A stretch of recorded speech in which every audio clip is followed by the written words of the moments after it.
Good morning. I am walking back up that quarter to half mile trail to the trail I'm supposed to be on.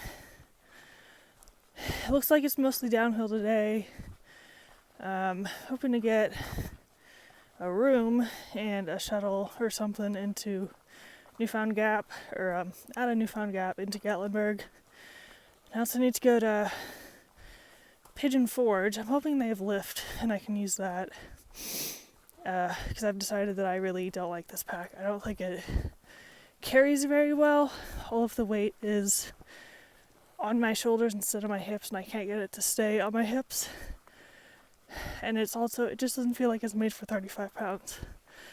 So I'm gonna try to find something with an adjustable torso. Probably something made specifically for women, because I think that's also part of my issue. And I don't know, this is a weird thing well, if you're excited about it, it's not weird, but there's something coming up today that I am excited to finally reach. And maybe you can guess what it is, but you probably can't. Alrighty, back at the junction. Newfound Gap is 4.5 miles away.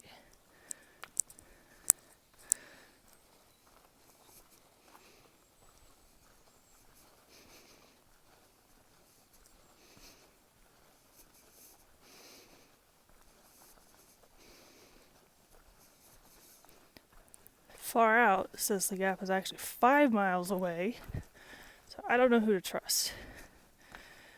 I haven't looked at the book to see what that one says either. Smokies have put a lot of work into their trails. I'm very happy with them, except for the parts where it's nothing but rocks, but you can't do much about that.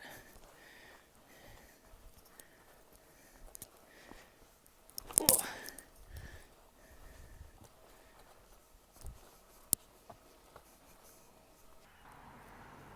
Hey there, bear! You stay over there. Go on, get out of here.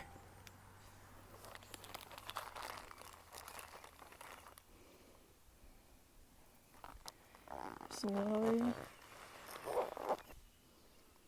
Bro, this bear is not afraid.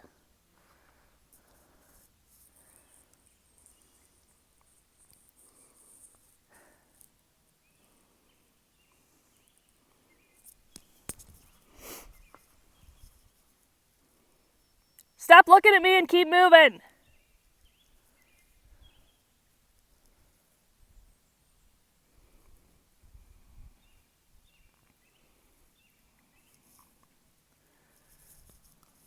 Guess he's just gonna meander up the trail. There's someone up there coming down. I think we crossed 2 of them. I thought these were going to be the ones you have to like climb over, but they're just the walking ones. They're so cool. Ooh.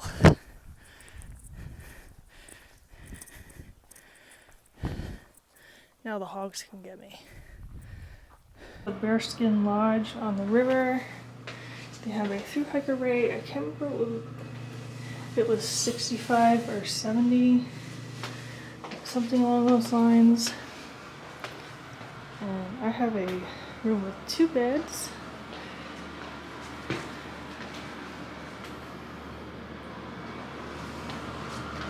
And this view of the swimming pool, or I guess the lazy river. The knock is right there. They sent me over here. They said the Gatlinburg Inn also has a through hiker rate, and they send people up there to do laundry. They don't have a facility, but they are working on it. The Gatlinburg Inn has a washer and dryer. We have soap available. You can get quarters at the front desk. It's $1 for soap, and then $2 to wash and dry, I think. Or for each machine. This is Gatlinburg Sky Tower. got my clothes washed. I'm looking for the Walgreens now. This is the Bearskin Lodge. That's where I'm staying. There's like 1 million people in the downtown area. This place isn't so good. So that's the knock of Gatlinburg.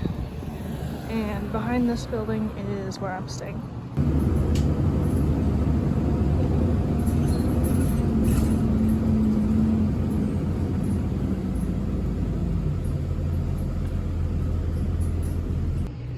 I mail postcards home, so I came out to the post office. The trolley comes here if you can find one of the stops. If you can get over to the Food City, that has awesome options. It even has a lot of vegan ones. It's like an actual grocery store, not a mini Walgreens. But I don't entirely understand the trolley system, so I don't know how long I'm going to be waiting here. Possibly 45 minutes. So I guess I'm going to join this busy road back here.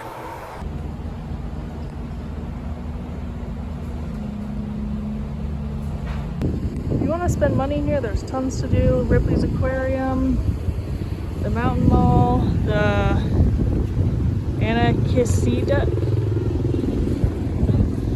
which is a ski lift.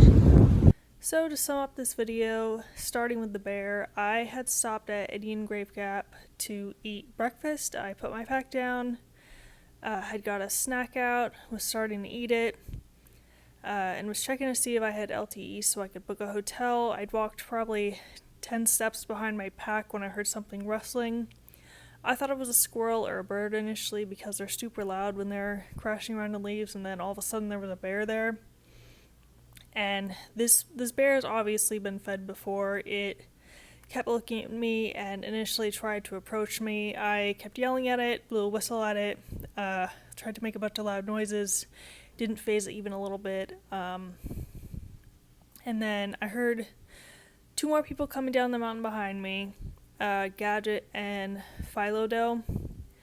And I had stopped yelling at the bear because I was like, it's not doing anything. The bear's not going away. But I couldn't walk away either because I didn't want the bear to follow me.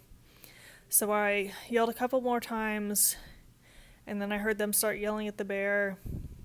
And they tried throwing rocks at it, and the bear was kind of checking out the rocks like people have been throwing food to it. And after a few minutes, it finally walked off the trail, and they came down. And then there was a third group of, I think, 5 people behind them. They'd heard us making a lot of noise and figured there was a bear. So they came down. The bear was still pretty much on the trail. It was probably 20 feet off. They're hooping and hollering, and the bear ran up and over the trail again. And at that point, there was 8 to 10 people there, so I guess the bear figured it was time to leave. So it kind of really slowly walked off towards the road and eventually walked up the road a little bit. The encounter itself wasn't scary, but the fact that people are still feeding wildlife is scary, because this bear is obviously becoming habituated to people. Because every other story I've heard where people have encountered bears, and it's not at camp when the bears are grabbing food, they run away immediately. So, don't feed the wildlife. Gatlinburg is pretty cool. It's obviously a tourist town. There's 1 million people here, 1 million ways to spend money. It was supposed to thunderstorm today. It did a couple times, but not as much as it was supposed to. It's supposed to rain like crazy tomorrow. I'm not thrilled about going back out, but I'm going to get sucked in if I don't. I didn't end up going to Pigeon Forge for the REI today. It looks like Osprey is in the middle of putting out new models of the pack that I want to get. So I did try on one at the knock, and the guy who was helping me gave me a couple tips and pointers, so maybe that'll help me with my pack a little bit. I did get measured again, and I do have the correct size pack. So I'm going to stick with this one a little bit longer, but I'll probably order a new one because I can't imagine it's going to get too much better. But I've come this far with it, so having it for a little bit longer isn't going to hurt. And Gatlinburg has a free trolley to get around. I had trouble finding the trolley stops though, because some of them have that big like bus station seating area, and then some of the stops are just a sign that says trolley, which is probably why I couldn't find the one I was initially looking for. So I ended up walking down to the aquarium, which is about 1.1 miles. And then I took the blue trolley up to the post office, went over to the food savers, and then took it back, and then walked back over here. I could have taken the purple trolley because I think there's a station close by, but I didn't really want to wait there because they don't list their times anywhere. So you just have to be like, well, I hope the trolley comes soon. And also, it's nice out, so I don't mind walking. I think that's it. Thank you for donating to my fundraiser and checking that out. And I'll see you in the next one.